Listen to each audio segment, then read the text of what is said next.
このスタンドは成長もしてより強力にもなり得るのです。私の中ではまさに守護神であり具象人であるという感覚で、これがただの絵空事ではないということがこの後の話で明らかとなるでしょう。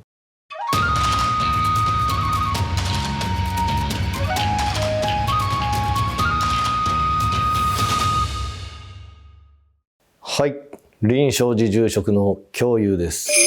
今回は死後について科学してまいります。科学というのはもともと知るという意味です。これを知らないと人生自分の力だけで生きていかなきゃならないですから、死後という思想について知っていただきたいということですね。守って守られると書いて死後と読みますが、一体死後ってどういうことなのっていうことで、目に見えないからわからないとか、そんなの迷信だといった意見もあろうかと思いますが、果たして本当にそういった死後、守られているといった状態があるのでしょうか。私はあると言わざるを得ないという立場でお話をさせていただきます。死後についてですが、戸田共有が日蓮宗の寺に生まれ、現在までのさまざまな修行の中で得た知識、情報ですので、これが正しいとか絶対であるということはありませんので、一つの説としてお聞きいただきたいと思います。それでは死後についてお話しいたします。死後というと結構普段から耳にすることもあろうかと思います。サッカーや球技のゴールキーパーを守護神と言ったり、野球でいうと抑えのピッチャーを守護神とも言いますよね。どちらも守っているという点で同じですね。あるいは守護霊とか言いますよね。日本史を遡ると鎌倉時代には守護という武家の役職があり、軍事的な役割を担っていたとされております。ここでは神様仏様はいつでもどこでも見守っていてくださるというお話を前回の霊山浄土等でお話しいたしましたが、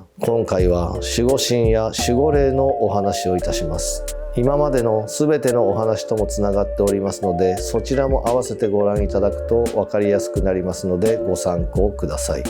日蓮宗のお坊さんなので、日蓮宗の守護観についてお伝えいたしますが、はっきり言って一人一人感じ方が違いますから、千差万別であるということはご承知いただきたいと思います。まず皆様気になっているかと思いますが、さっきから守護神って言ってるけど、神様って神社じゃないのっていう疑問があるんじゃないかと思います。そこから説明すると、神社には御祭神がお祭りされており、それぞれの神社でご利益も違います。八百万の神と言われるように、数えきれないほどの神様が全国各地でお祭りをされているんです。で、どうお寺と関係あるのって話なんですが、実はお寺にも数々の神様がたくさんいて、毎日お経をあげて喜んでもらっているんです。どういうことってなっている方もいらっしゃることと思いますので、お寺にお祭りされている神様について詳しく説明させていただきます。せっかくなので、その前に個人個人の守護霊について先にご説明いたしましょう。人は生まれながらにして2体の守護霊、守護神ともいえるエネルギー体がついていると言われております。坊主チャンネル。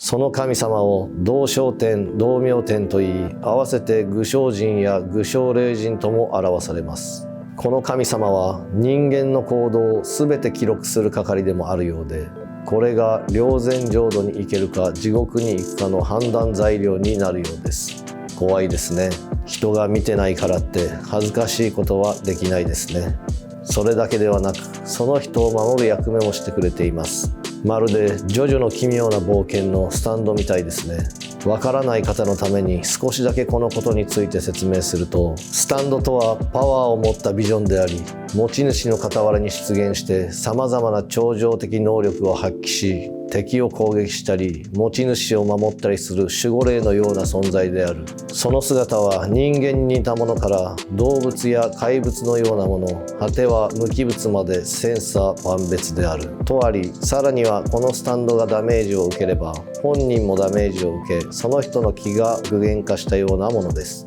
しかもこのスタンドは成長もしてより強力にもなり得るのです。私の中ではまさに守護神であり具象神であるという感覚で、これがただの絵空事ではないということがこの後の話で明らかとなるでしょう。それでは話を戻してお寺でお祭りされている守護神について詳しく説明いたしましょう。私は日蓮宗のお坊さんなので、日蓮宗のお寺の代表的な神様をご紹介します。鬼子母神、七面大明神、帝釈天、大黒天、毘沙門天、八大竜王、妙見大菩薩、稲荷大明神と、まだまだ挙げればきりがありませんが、たくさんの神様がお祭りされています。先ほどお話しした武精進が自分の分身のような守護霊であるのに対し、お寺にお祭りされている神様というのは、ゲームに例えると召喚師が召喚する超強力な精霊や巨大な竜や神獣であるとイメージしていただくと分かりやすいかと思います。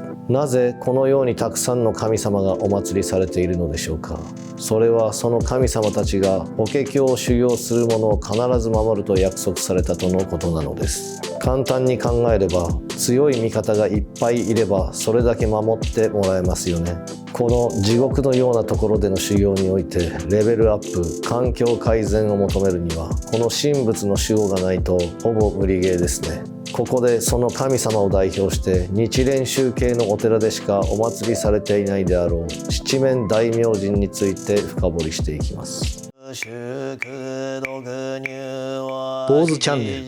ル。七面大明神とは、山梨県身延町にある日蓮宗の総本山身延山久遠寺の西にある七面山という山に鎮座されていて、もともとは龍神でありますが、法華経の教えを聞いて天女の姿となり、身延山と法華経の行者をお守りすると約束された神様です。その言い伝えを少しご紹介します。日蓮上人が身延の現在の明石坊というお寺になっているところの大きな岩があるところでお説法されていると、普段見かけない綺麗な女性が現れお話を聞いています。他のお弟子さんたちが不審がっていると、日蓮上人はその女性に対し、皆がいぶかしがっています。本当の姿を見せてやりなさいと言うと、女性は身延のお水を私の手のひらにくださいと言いました。上人が花瓶の水を手のひらにかけると、その女性は竜の姿となって、日蓮上人は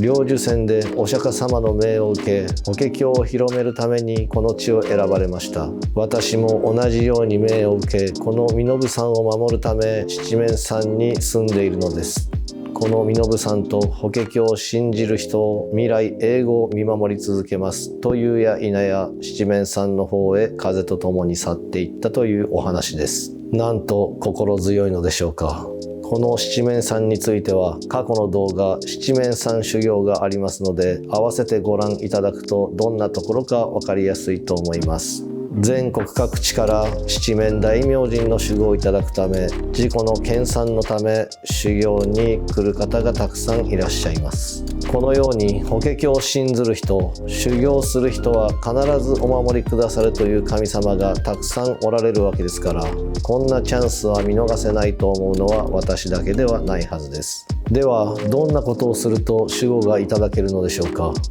これは実を言うと、前回お話しした霊山浄土のお話と丸かぶりしてしまうのですが、つまりは妙法蓮華経というお経をあげて、その修行によって守護がいただけるということです。前回の天国についての後半をご覧いただくと、より理解いただけると思いますので、ここではその修行法については割愛し、実際の皆さんの状態などを説明いたします。日蓮宗以外の宗派や仏教徒以外の方、海外の方の守護ってどうなっているのって疑問が出てくると思いますが、安心してください。それぞれの宗派にたくさんの神様、仏様がいて、仏教以外の宗教の方もそれぞれに信仰する神様がいますので、そちらの神様が守ってくださっていることでしょう。皆さん、お寺もそうですが、ご自宅の方も気になるかと思いますので、お家の神様についても考察してみましょう。どんな神様がいるのでしょうか。まずは外から見ると、土地の神様、水神様、龍神様、大きな木があれば木の精霊、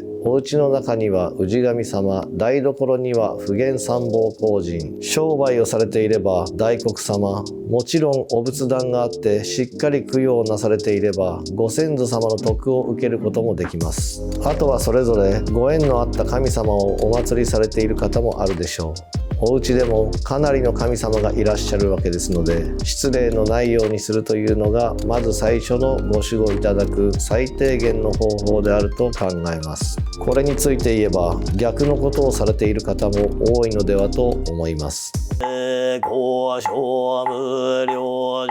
主チャンネル。守護とは自分の生命に対する宣言であり、覚悟が具現化するものだと思っております。この難攻不落の人間クエストに立ち向かう意志が強ければ強いほど守護も増すということで、それは魂のレベルアップにももちろんつながっており、努力しない人ほどそんなもの存在しないとか、人のせいにするという傾向にあるのではないでしょうか。